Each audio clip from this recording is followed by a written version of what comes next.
Hello students, क्या आप भी बहुत पढ़ाई करते हो और नोट्स बनाते हो लेकिन एग्जाम्स के टाइम पे सब भूल जाते हो?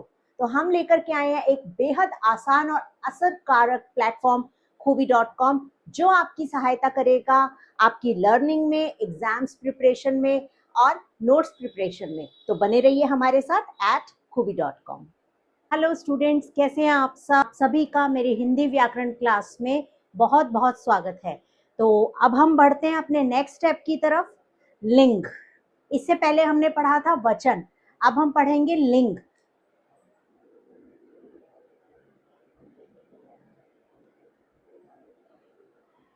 लिंग क्या होते हैं? ऐसे शब्द जिनसे किसी भी स्त्री या पुरुष का बोध होता है, किसी कोई भी संज्ञा, सर्वनाम या कोई वस्तु की इन शब्दों के स्त्री या पुरुष होने का जो बोध कराते हैं, ऐसे शब्द लिंग कहलाते हैं।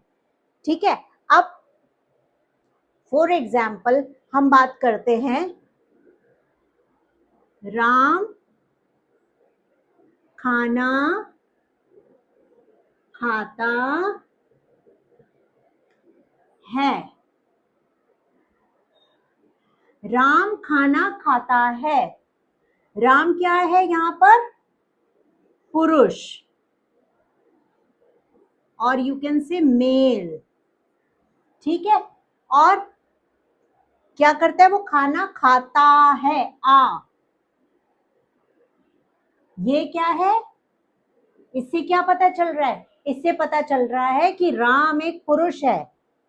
ठीक है, तो जब हम पुरुष की बात करते हैं तो वहां जो है जो स्पीकिंग है या जो लैंग्वेज है वो हमेशा आ में आएगी।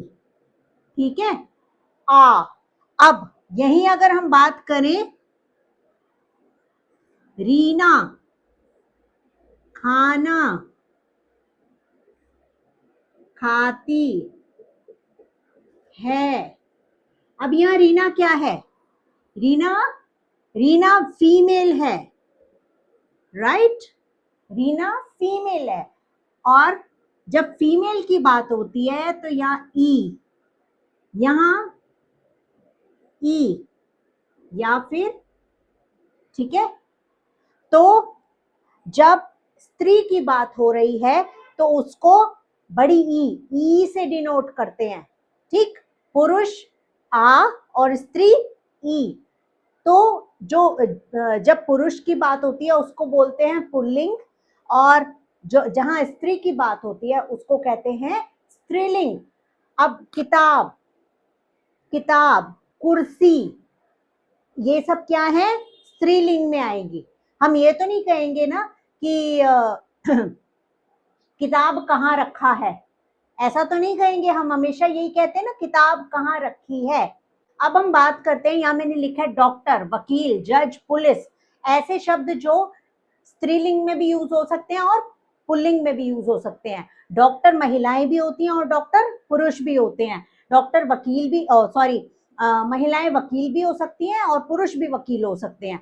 जज है, पुलिस है, तो ये महिलाओं के लिए भी यही यूज होता है और पुरुषों के लिए भी यही यूज होता है। तो ये जो है इसका कुछ चेंज नहीं होगा, there will be no change.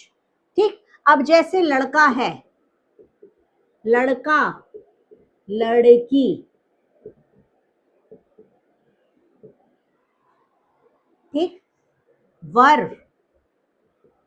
वधू। तो ये कुछ ज्यादा, बहुत ज्यादा आपको डेप्थ में जाने की नहीं है जरूरत। ये आप ये लर्निंग वाला पार्ट है, ये आपको आपके बुक में लिखा भी हुआ होगा। ये लर्निंग वाले पार्ट हैं। इस तरीके के बहुत सारे स्त्रीलिंग और पुल्लिंग लिखे हुए होंगे, तो इनको जस्ट आपको याद करना होता है। ठीक है, तो जो है अब इसके बाद जो है हम पढ़ेंगे कि किस तरीके से वाक्यों का रूपांतरण होता है, किस तरीके से वाक्य रूपांतरित किए जाते हैं। उसके बाद वी हैव मुहावरे, लोकोक्तियां। तो स्टेप बाय स्टेप हम अपने अगले जो है टॉपिक्स की तरफ बढ़ रहे हैं।